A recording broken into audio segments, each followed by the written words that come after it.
ఊరగాయ దొంగ. ఒక గ్రామంలో ఒక బడిపంతులు ఉండేవాడు. ఆయన గ్రామంలోని పిల్లలందరికీ చదువు చెప్పేవాడు. గ్రామస్తులు తమకు తోచినది తృణమో పణమో ఇస్తూనే ఉండేవారు. కానీ దానితో పంతులు దరిద్రం తీరేది కాదు. ఎందుకంటే ఆయనకు గర్భదారిద్ర్యంతో పాటు గంపెడు పిల్లలు. ఆ ఊరి కరణం కాస్త కలిగినవాడు. బడిపంతులకు ఎన్నో విధాల సహాయం చెయ్యగలవాడే.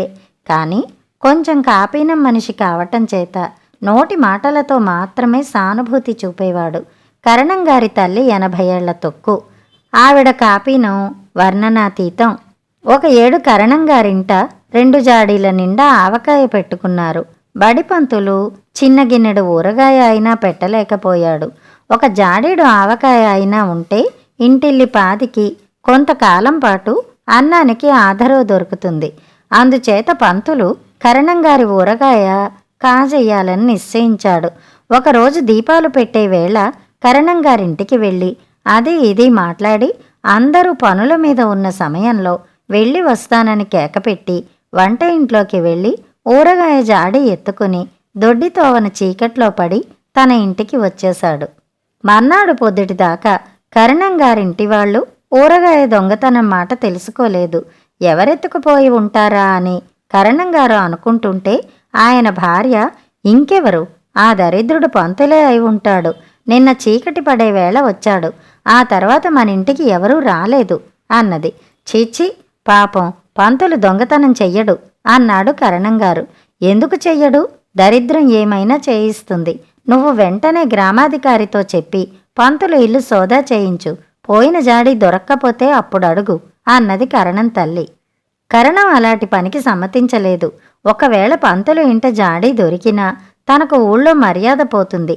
కరణంగారే నన్ను ఊరగాయ పట్టుకుపోమన్నారు అని పంతులు అన్న పక్షంలో అందరూ నమ్ముతారు.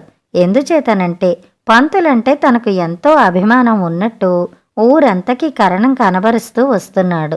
పంతులు ఇల్లు సోదా చేయించడం పరువు నష్టం. ఊరగాయ జాడి పోతే పోయిందిలే అన్నాడు కరణం. అదే మాట ఇవాళ ఇదయింది, రేపింకొకటి అవుతుంది. ఈ దొంగతనం ఏదో విధంగా రుజువు చెయ్యాల్సిందే. నేనొక ఉపాయం చెబుతాను. మనం 1 రోజుల పాటు తీర్థయాత్రల మీద పోతున్నామని చెప్పి మన భోషాణం పంతులింట ఉంచు. ఆ భోషాణంలో నేను కూర్చుంటా. నువ్వు సాయంత్రం వచ్చి ప్రయాణం మానుకున్నామని చెప్పి భోషాణాన్ని మళ్ళీ ఇంటికి తీసుకురా. ఈ లోపల నేను వాళ్ళ దొంగతనం ఆరా తీస్తా అన్నది కరణంగారి తల్లి. కరణానికి ఇదంతా బాగా లేకపోయినా విధి లేక ఒప్పుకున్నాడు. తల్లికి సొంత ఆస్తి చాలా ఉంది. అదంతా తన పిల్లలకే దక్కాలన్న ఆశతో కరణం ఆవిడ మాట బాగా సాగనిస్తూ ఉండేవాడు.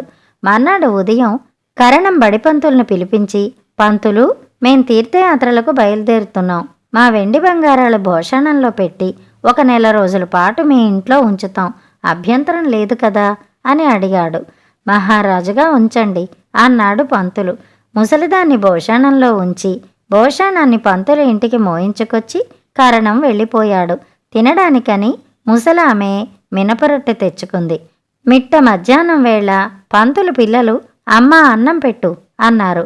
భోషాణంలో ఉన్న ముసలామె మినపరొట్టె తీసి తినసాగింది. ముసలామెకి పళ్ళు లేవు, రొట్టె దిగమింగడానికి నీళ్లు లేవు. అందుచేత రొట్టెను నోటిలో కొంతసేపు ఉంచుకుని నానినాక తిందామని ముసలామె ప్రయత్నం చేస్తోంది. ఇంతలో పిల్లలు, అమ్మా, కరణంగారి ఆవకాయ వెయ్యవు అని కేకలు పెట్టసాగారు. ఆ మాటలు విన్న ఉద్రేకంలో దొరికారరా దొంగ వెధవల్లారా అనుకుని ఆవేశం తెచ్చుకుని కరణంగారి తల్లి తన నోట్లో ఉన్న రొట్టె ముక్కను గొంతులోకి పోనిచ్చింది. అది కాస్త గొంతుకు అడ్డం పడింది. ముసలామికి ఊపిరందక కొద్దిసేపట్లోనే చచ్చిపోయింది. ఆ సాయంకాలం కరణంగారు పంతులు ఇంటికి మనుషులను పంపాడు. వాళ్ళు వచ్చి పంతులతో, కరణంగారు ప్రయాణం మానుకున్నారట, భోషాణం తెమ్మన్నారు అన్నారు. పంతులు పట్టుకు పొమ్మన్నాడు. ఇంటికి చేరిన భోషాణం తలుపు తీసి చూస్తే ముసలామి చచ్చి కొయ్యబారిపై కనిపించింది. కరణం కంగారు పడి పంతులకు కబరు చేశాడు. ప్రతిదానికి పంతులు సలహా తీసుకోవటం ఆయనకు అలవాటే. పంతులు వచ్చాక, చూడు పంతులు, మా అమ్మ అకస్మాత్తుగా చచ్చిపోయింది. ఒక రోగము రుష్టు అయినా లేదు. ఈ సంగతి ఊళ్ళో తెలిస్తే ఆవిడ డబ్బు కోసం నేనే చంపానంటారు. ఈ శవం మాయం చేసే ఉపాయం ఏదన్నా నువ్వే చూసి నా పరువు కాపాడాలి, మూడో కంటి వాడికి తెలియకూడదు అన్నాడు. మీరు డబ్బుకు వెనకాడకుండా ఉంటే అంతా సరే అవుతుంది, మీరేమీ భయపడకండి అన్నాడు పంతులు. కరణానికి ధైర్యం వచ్చింది. ఒక 100 రూపాయలు పంతులు చేతిలో పెట్టాడు.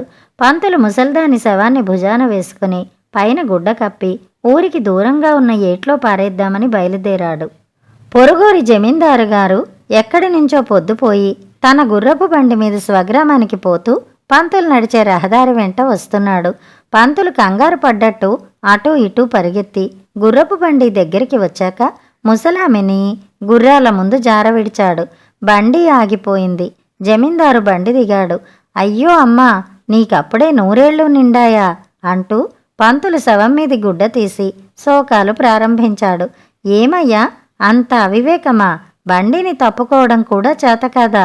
ఇందా ఈ డబ్బు ఉంచు అంటూ జమీందారు పంతులకు డబ్బు సంచి ఇచ్చి బండి ఎక్కి ముందుకు సాగిపోయాడు. తర్వాత పంతులు కరణం తల్లి శవాన్ని ఏటికి తీసుకుపోయి ప్రవాహంలో పడేసి అర్ధరాత్రికల్లా ఇల్లు చేరుకున్నాడు. కథ సమాప్తం. కథ కంచికి, మనం ఇంటికి.